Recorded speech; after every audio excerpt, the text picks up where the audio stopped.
আসসালামু আলাইকুম। নতুন আরেকটি ভিডিওতে আপনাদেরকে স্বাগতম। আজকের ভিডিওতে আমরা আলোচনা করব ব্যাংক অ্যাকাউন্ট খুলতে কি লাগে। মানে আপনাকে কি নিয়ে যেতে হবে ব্যাংক অ্যাকাউন্ট খোলার সময়। ব্যাংকে যদি আপনি সঞ্চয় হিসাব, স্থায়ী আমানত বা এফডিআর হিসাব ও ডিপিএস হিসাব খুলতে চান, তাহলে আপনার লাগবে, যদি আপনার আইডি কার্ড থাকে তাহলে আইডি কার্ডের ফটোকপি। এক্ষেত্রে কোনো পরিচয়দানকারীর প্রয়োজন নেই।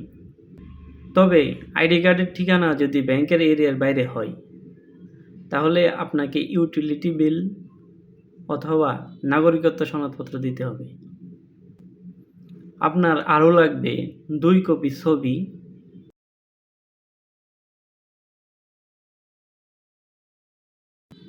নমিনির 1 কপি ছবি পাসপোর্ট সাইজের, নমিনির আইডি কার্ডের অথবা জন্ম নিবন্ধনের অথবা পাসপোর্টের ফটোকপি। আপনার যদি টিন সার্টিফিকেট থাকে তাহলে দিতে হবে। আপনার অ্যাকাউন্টে যদি 10 লাখের বেশি জমা হয়, তাহলে আয়কর রিটার্ন জমা দিতে হবে। আয়কর রিটার্ন জমা দিলে আপনার লাভ থেকে সোর্স ট্যাক্স কাটবে 10%, আর জমা না দিলে কাটবে 15%।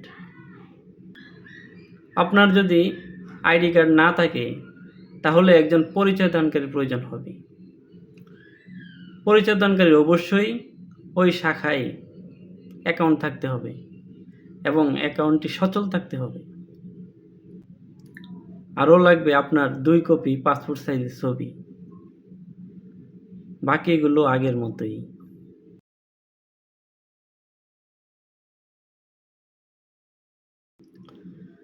আপনি যদি একক মালিকানা প্রতিষ্ঠানের নামে চলতি হিসাব খুলতে যান, তাহলে আপনার লাগবে ট্রেড লাইসেন্স, জাতীয় পরিচয়পত্র বা আইডি কার্ডের ফটোকপি, আপনার 2 কপি ছবি,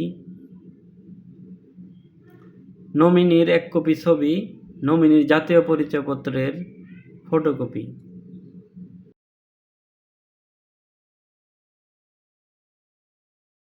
যদি